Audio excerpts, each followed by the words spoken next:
This video will show you how to access the ThinkReality portal and cover the various sections of its interface. Use the ThinkReality portal to deploy apps and content to headsets and manage device settings in bulk over the cloud. The portal can also be used to add a new device, configure a replacement device, manage system updates, and invite new users to the portal.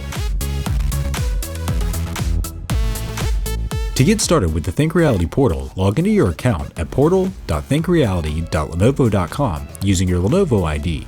If you do not have a Lenovo ID, click the sign up link to create one. The top right of the portal screen includes an account drop-down menu where you can access your profile, organization settings, preferences, and log out of the portal.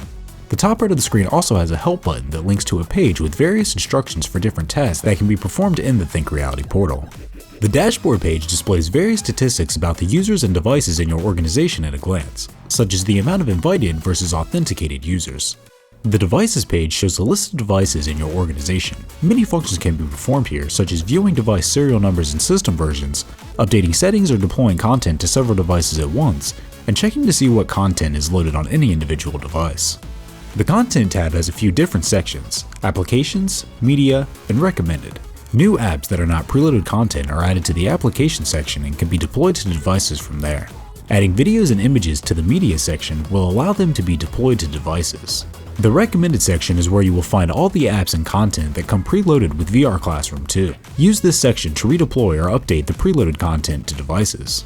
The Users page displays all users in your organization and allows you to edit user info, view activity history, invite new users, and assign users to existing groups.